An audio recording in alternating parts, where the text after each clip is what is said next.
pass up Dodge and Chevy.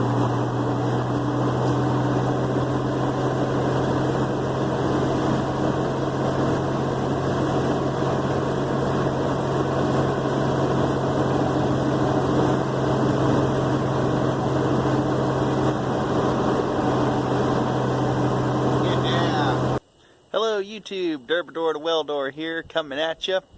I know it's been a while, sorry guys, been really busy with stuff, so now that things are finally plateauing out and not so busy with everything, I can get back into making videos. I can give y'all an update on what's going on. Alright, here we go. So this is my new, soon-to-be rigged truck. It's 1979 Ford F-150 with a 300 straight 6 and T18 manual transmission. So the deal with old Super Duty over there, ta-da, it's a dump truck again. Thank goodness. It really, it's a dump truck. It just needs to stay a dump truck. It was not that, it was, how do I say it? It was just way too big of a truck to be a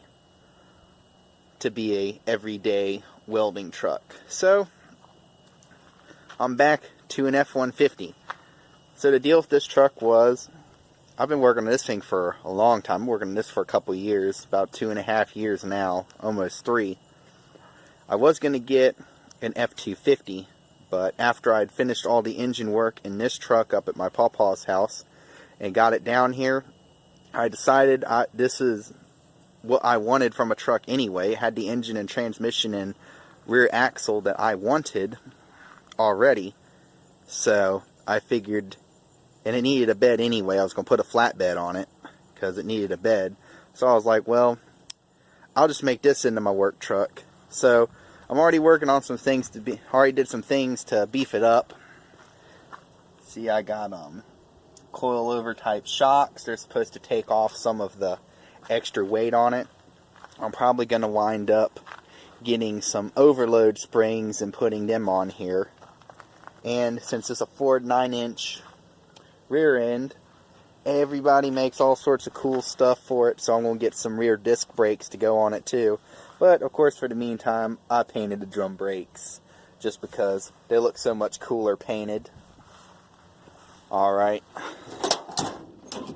the inside is really nothing to be, yeah, I know I'm missing dashboard parts. The inside is really nothing to be going, woohoo, look at that. I mean, I ain't got a freaking ceiling. Alright, come back here. As you see, the flatbed, I made it out of angle iron. I welded all together with dual shielded flux core. So it's all made of angle iron, trying to keep it light since it is only an F-150. We got work lights back here.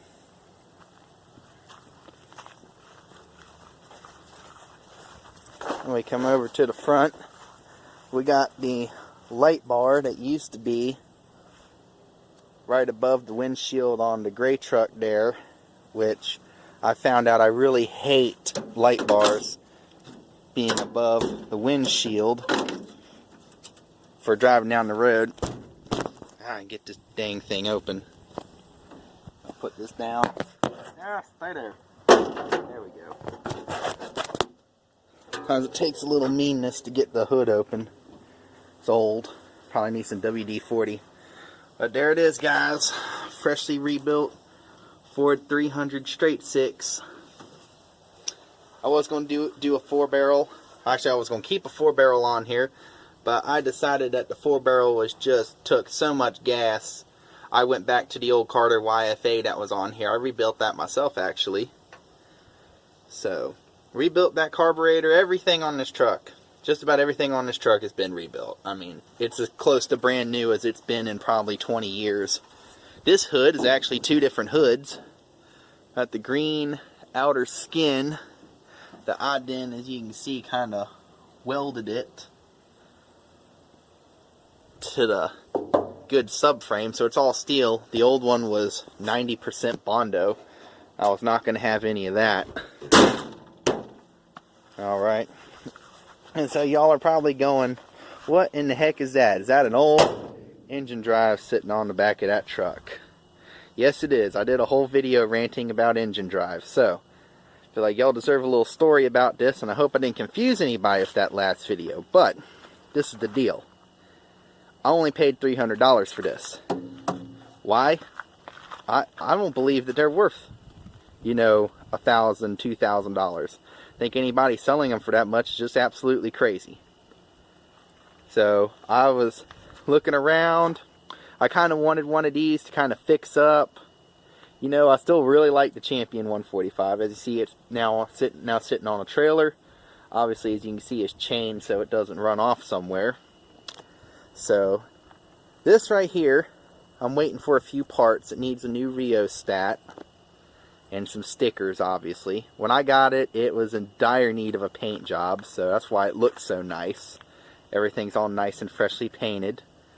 The original owner did not take any bit of care of it at all because the air filter was so clogged up the engine wouldn't run. That's how clogged up the air filter was. It wouldn't even run.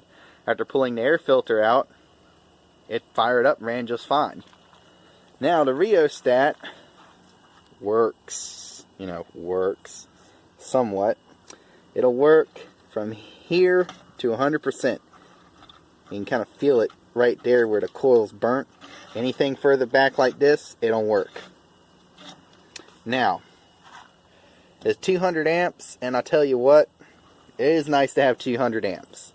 Like I said in my engine drive rant video, you don't need 200 amps, but I have an arc pig showing up tomorrow. So hopefully I'll be able to do a nice review on that for y'all, because I know there's not a lot of reviews or information about the arc pig out there, and I want it because this has AC output.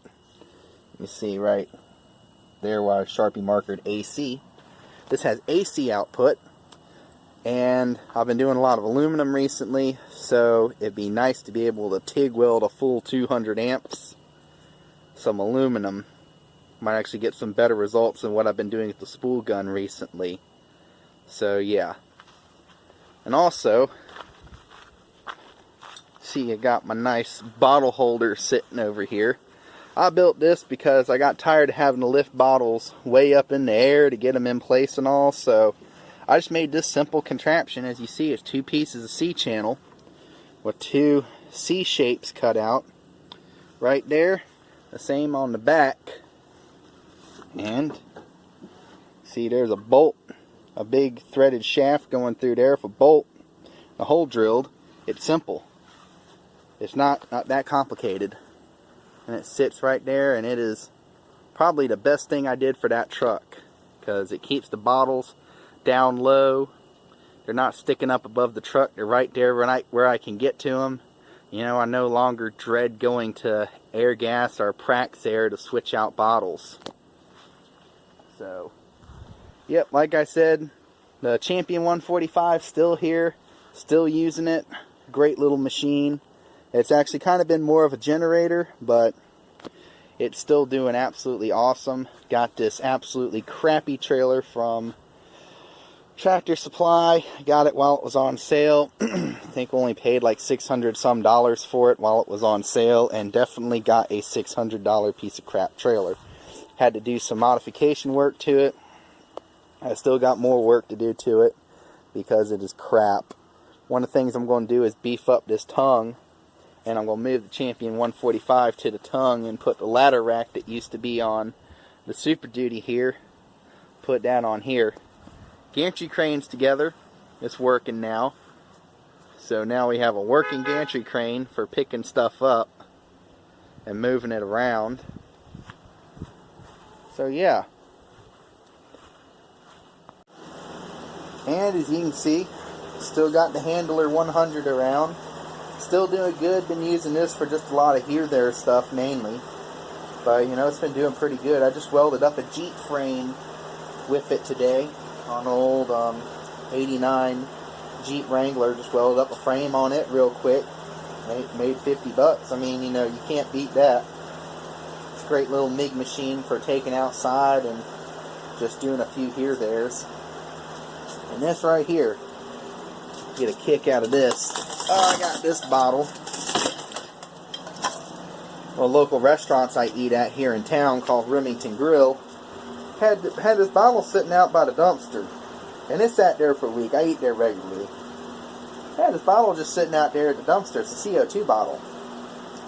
So I came back, ate there on a Monday, came back to eat on a Friday, and I asked the manager, I was like, what's the deal with that bottle out there? He told me, oh, it's no good. You want it? I was like, yeah. He's like, you can have it. Take it. I was like, cool. I took it. I got it home, and there ain't nothing wrong with it. It's full. It's full of CO2. I put that bed together running dual shield off of this bottle. So that was an awesome score. I don't know what's wrong with it, but haven't found what's wrong with it. Maybe they changed their system over or something like that. Maybe they're using a whole different system of, you know, what do you call it? Like they change over those ones that they repressurize instead of these refillable tanks. Like they got the truck that comes out there and refills it. I know the McDonald's I worked at a long time ago, they had a big tank that the CO2 truck would just come up and plug into it and refill it that way. So they may have gone to that system and just didn't know what to do with these bottles. But, you know, I got it now. It's awesome. I just hope I can exchange it when it's empty. If I can't, I'll turn it into some kind of art project or something like that. Might make a good little mini grill to go in the hitch of the truck. That'd be pretty cool, right? So I'm one of those people, I can break a drill bit like there's no tomorrow, man. I'm hard on drill bits. So I wound up getting this right here, this step bit. I really love step bits. They're one of my favorite things. They're like my favorite drill bit in the world, I'll tell you what. This was like a $40 drill. This step bit was a $40 step bit. And the reason I wound up actually going and getting this one, I used to buy those really cheap ones from Harbor Freight. You know, the little $12 ones that comes with the 3 different ones.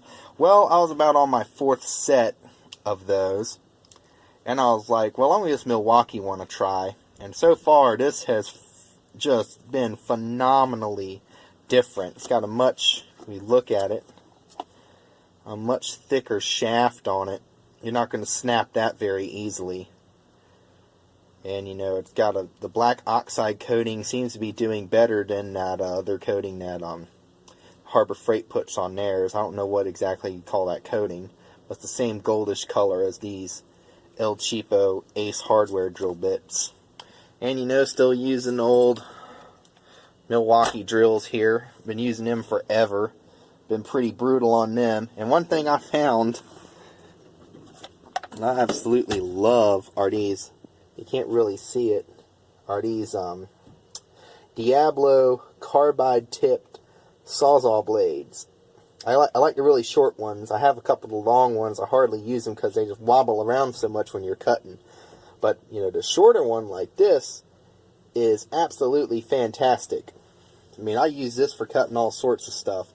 I actually used it today for cutting some exhaust out of the way on that Jeep I was working on. So it's just, and they last forever too. They're absolutely fantastic. They last forever, and that coating on there really does keep it from binding up. But you got to be very, very careful. You got to go straight at it, or as soon as it binds up, man, that thing will about rip your hand clean off. I'll tell you what. But yeah, so far very happy with them. So also, y'all might notice, I don't have that big, huge table sitting in here no more. I got this little Harbor Freight welding table in here, and it's pretty nice. It's basically basically the same thing as the that portable Nomad welding table. I think Strong Hands Nomad, but it's basically the same thing. I'm gonna get another one because you can link these together, so I can have the table out to here. But I'll tell you, it's a lot nicer than that, you know, triple hand-me-down, half-inch thick plate table that somehow bent, not straight. Only God knows what happened to that poor table. So this is a lot better. I really like it. It really freed up a lot of room. Got me that board on the back for storing tools. Tell you, that was definitely long since needed. Still got the old DeWalt 6-inch angle grinder. This thing is still one of my favorite angle grinders that I own. and bought this cheesy little tape measure, right? Little cheesy Milwaukee tape measure. Probably bought it just because it said Milwaukee.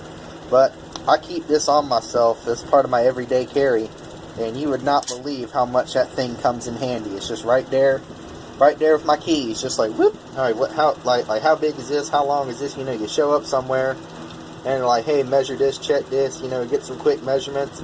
Ain't got to walk back out to the truck. You know, just like I got it right there. You know, it covers just about everything I do, unless I'm having to do like 20-some foot stuff. This does really good.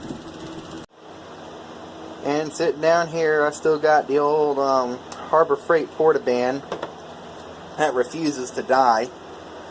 I mean, you know, one of the guys I follow on Instagram really didn't give it a very fair review, and I have had nothing but good luck with it. It's been awesome. Even when I did get it bound up and the thing started smoking, it still runs. There's nothing wrong with it. It still runs just fine. I mean, this thing didn't just start smoking a little bit. It started smoking a lot. Put it aside for a while. Gave it a few seconds, you know, to cool off. Finished up cutting an angle grinder. Grabbed it. It ran just fine. So, I don't know. Maybe it's just one of them Chinese motors just likes to catch on fire. But I haven't had no problems with it. So, I'm not planning on upgrading until the thing finally blows up, which I don't see it doing anytime soon. Had it for 2 years, no problems. Alright guys, it's my quick little update here. I'm sorry it's not all super content filled and all that stuff, but, you know, kind of threw this together because I got on YouTube and I looked, I was like, oh, 150 subscribers, oh boy. I got to throw something together. And I was having software problems with the phone not wanting to save footage, so I had to go through the phone and figure out what was going on. So I got it working now. The phone's recording video again, so now I can get back into doing videos. And I got a really cool job coming up. I'm going down to Fayetteville this Monday, and it's going to be a lot of aluminum, just some general maintenance stuff. And I'm having to take, you know, like normal, I'm taking everything. So that'll be so I'm going to try to get some footage of that. I'm going to try to make a cool video about all of that. I'll have a guy there, so I can just make him. I'll have a guy with me there, so I can just make him use the camera. So that'll be fun. So the reason I hadn't been able to get on YouTube as much and do all these videos is because I've just been finishing up school. I've been going to Vance Granville Community College to get my D11 structural certification, and I just finished up 3-4 weeks ago. Just finished up. It was a summer semester, and the structural certification semester over the summer is very shop time demanding, and it was kind of tough because I was having to put customers off, you know, just to get this done. But I got that piece of paper now. I actually wound up with 2 pieces of paper. I got the D11 structural certification, and I got the MIG welding certification that the college offers too. So got all that done. I'm back into running my business full throttle, back into YouTube. So we're gonna get this back rolling again here, guys. So thank you to all my subscribers. You know, we got 150. That's absolutely just I never thought 150. That's just wow. That's just awesome. So thank you each and every one of you. You know, I'm getting lots of great comments, getting lots of great input. You know. I love, you know, get on Instagram, follow me on Instagram, Derbador the Welder. I'm very, very active on Instagram. I guarantee if you ask me a question on Instagram, I can answer it to the best of my ability the same day. Alright, so get on Instagram, follow me on Instagram, that's Derbador the Welder, spelled just like it is here on YouTube, except no spaces. And yeah, get on there and follow me. So, you know, got any questions, you know, feel free to ask. I'll help you out as much as I can, you know. That's why this is here. That's why this YouTube is here. I'm trying to help everybody out. So, alright, thank you guys for watching, and thank you for subscribing. And if you haven't subscribed, please subscribe. It's absolutely fantastic the more subscribers we have. Thank you guys, and y'all have a great day.